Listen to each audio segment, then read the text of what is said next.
রসে ভরপুর টসটসে ও হলুদ মালটার নতুন জাত উদ্ভাবন করে তাক লাগালেন এ তরুণ উদ্ভাবক। এত পরিমাণে রস, এত পরিমাণ জুসি যে কেউ খেলে মুগ্ধ হয়ে যাচ্ছে, মালটার প্রেমে পড়ে যাচ্ছে। চাকরির পেছনে না ছুটে নিজের মনের কথা শুনে স্বপ্ন পূরণ করেছেন এক তরুণ। কৃষি ডিপ্লোমা শেষ করার পর বাকিদের মতো সরকারি চাকরির খোঁজে না ঘুরে তিনি বেছে নেন স্বনির্ভরতার পথ। প্রতি বছর আমার মালটা থেকে 20 থেকে 25 লক্ষ টাকার মতো আয় হচ্ছে। এবছর আমি এখন পর্যন্ত 14 লাখ টাকার মতো মালটা বিক্রি করেছি। আশা করা যাচ্ছে আরো 8 থেকে 10 লক্ষ টাকার মালটা বিক্রি করব। তিনি বাগানে ব্যবহার করছেন সেন্সরের মাধ্যমে সেচ, নিরাপদ ও সহনীয় লেভেলের কীটনাশক, যাতে ফসল ও মানুষের স্বাস্থ্য দুটোই সুরক্ষিত থাকে। আজ তার বাগান শুধু ফল উৎপাদনের কেন্দ্র নয়, এটি হয়ে উঠেছে তরুণ উদ্যোক্তাদের অনুপ্রেরণার নাম।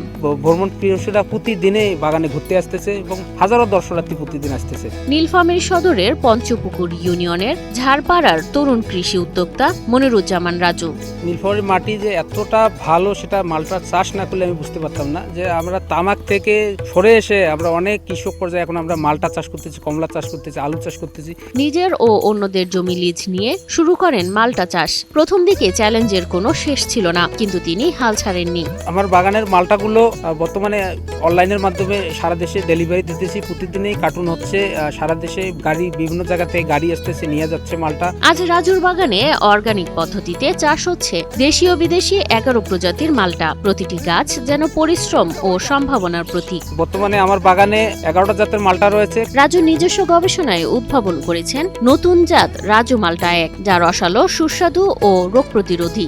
আমার মালটাগুলো যে একবার খাচ্ছে, তার কাছ থেকে আমি নতুন নতুন অর্ডার পাচ্ছি, নতুন কাস্টমারের অর্ডার পাচ্ছি। এটার পিছনে কারণ হলো আপনার মালটাটা যখন মুখে দিচ্ছে, ভালো লাগতেছে, তখন ওনারা আবার লোকেশন বের করে আবার নতুন করে অর্ডার দিচ্ছে মালটার জন্য। স্থানীয় কৃষক এবং বাজারে এ জাতের ব্যাপক সাড়া পড়েছে। রাজু নিজেই উৎপাদন করছেন মানসম্মত চারা, যা পাঠানো হচ্ছে দেশের বিভিন্ন প্রান্তে। এবং প্রতি বছর আমার বাগান থেকে প্রায় 20 থেকে 30 হাজারের মতো মালটা কমলার চারা সেল করতেছি এবং বিভিন্ন পর্যায়ে লালমনিরহাট, কুড়িগ্রাম, ঠাকুরগাঁ সহ বিভিন্ন জায়গায় আমি বড় বড় বাগান করে দিচ্ছি।